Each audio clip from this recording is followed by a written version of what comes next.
Hai, apa kabar kalian semua? Semoga kalian semua selalu diberikan kesehatan. Cerita kali ini menceritakan tentang pemahaman agama Buddha yang mengenal adanya karma, hari pembalasan, dan reinkarnasi.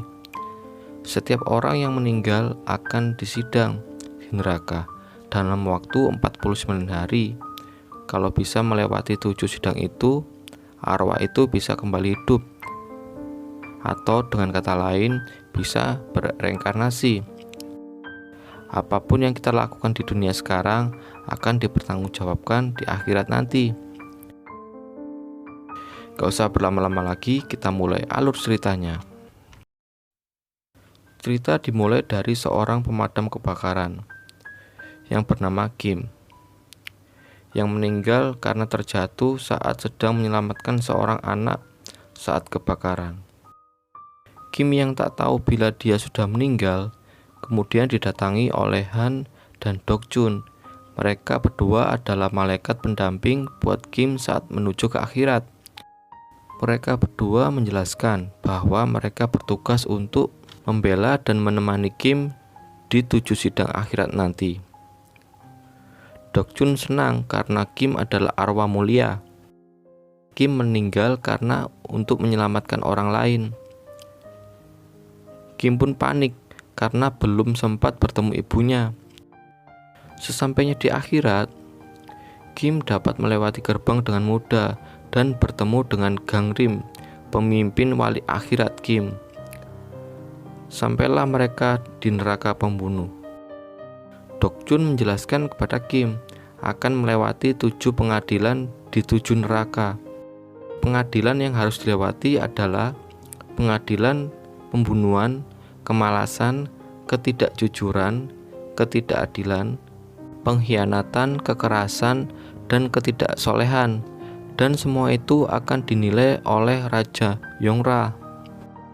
Di sini, Dok Chun mempunyai kekuatan khusus untuk memindai dosa-dosa. Terlihat Kim sudah berada di tempat persidangan. Jaksa bilang, dulu Kim pernah membunuh rekan kerjanya dengan sengaja meninggalkan rekan kerjanya dalam kebakaran. Kim kemudian divonis pembunuhan tak langsung yang akan dihukum selama 5 tahun di neraka. Gangrim melakukan pembelaan karena Kim saat itu meninggalkan temannya karena ingin menyelamatkan 8 nyawa yang lain dalam musibah kebakaran itu dan tak dapat menolong rekan kerjanya itu. Saat melihat cermin kehidupan, Kim memang disuruh pergi oleh rekannya untuk menyelamatkan yang lain. Namun akhirnya rekannya tak dapat tertolong di musibah itu. Sang dewa akhirnya membebaskan Kim dari neraka pembunuhan. Saat Kim naik perahu di Sungai Kemalasan, Dok Chun berkata kepada Kim bahwa di sidang yang kedua ini pasti Kim akan mudah melaluinya karena Kim tak punya dosa. Kemudian Kim bertanya mengapa mereka semua mau membantunya. Dok Chun pun menjelaskan mereka akan bisa berreinkarnasi lagi jika sudah membantu 49 jiwa dalam 1 abad. Dan Kim merupakan arwah yang ke-48. Saat di sidang kemalasan, cermin kehidupan memperlihatkan bila Kim sering menolong makhluk hidup. Dewi Kemalasan pun senang melihat hal itu. Namun saat Dewi Kemalasan bertanya apa alasan Kim melakukan hal itu, Kim pun menjawab semua itu demi uang. Dewi pun kecewa mendengar jawaban dari Kim. Dewi pun langsung ingin menghukum Kim. Namun Gangrim membela kalau Kim memang memerlukan banyak uang untuk biaya hidupnya. Biaya itu dipakai untuk berobat ibunya dan biaya sekolah adiknya. Bahkan Kim bekerja terus tanpa ada libur. Melihat hal itu, Dewi pun akhirnya mengurungkan niatnya untuk menghukum Kim. Kim pun dibebaskan dari neraka kemalasan. Mereka semua kemudian melanjutkan ke neraka kebohongan. Dari cermin kehidupan, terlihat Kim pernah membuat surat palsu untuk anak rekannya yang telah gugur saat menjalankan tugas. Di situ Kim mengaku sebagai ayahnya. Dewi Kebohongan pun ingin langsung menghukum Kim. Namun Dokjun pun membela kalau Kim juga pernah membuat surat untuk ibunya. Di saat itu Kim bercerita bahwa dirinya sudah sukses agar ibunya tak banyak pikiran. Hal itu menyebabkan ibunya sembuh dari penyakitnya. Dan dengan surat dari Kim kepada anak rekannya itu membuat anaknya menjadi lebih baik. Lalu Dewi Kebohongan pun langsung membebaskan Kim. Saat di perjalanan menuju ke neraka ketidakadilan, Kim berkata ingin sekali bertemu ibunya dan memberikan rice cooker kepada ibunya. Tapi Dongjun tahu di dalam rice cooker itu ada surat untuk ibunya yang belum tersampaikan.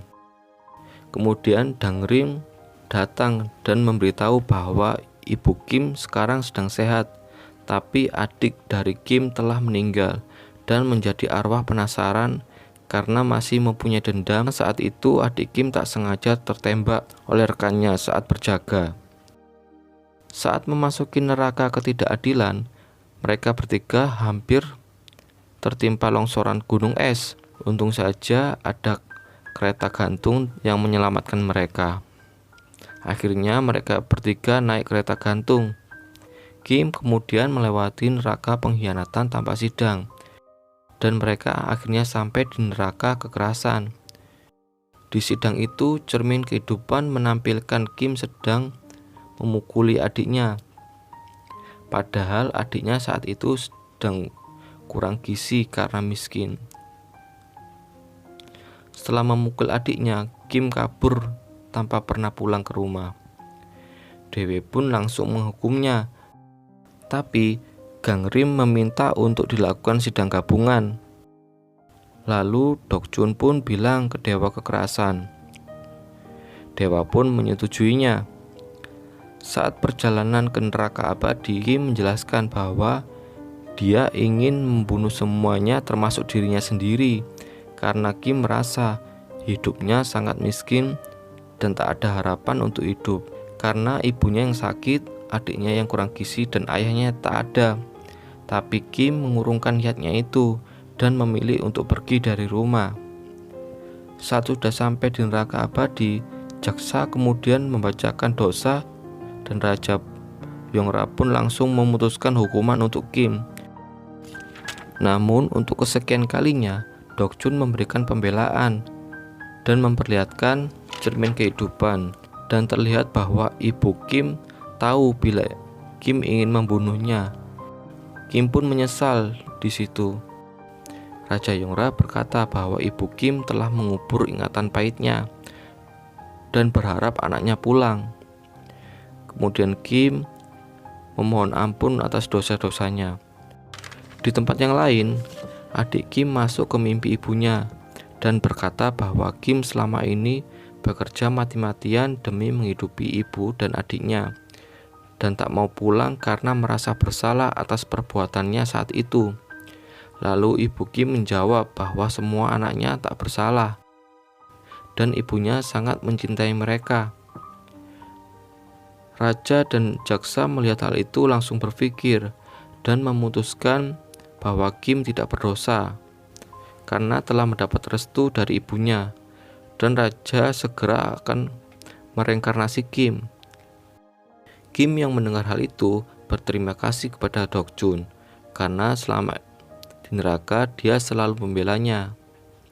Di sisi lain, ibu Kim mendapatkan surat dari Kim. Isi surat itu adalah pengakuan Kim atas kebohongan yang dia lakukan selama ini agar ibunya tetap sehat.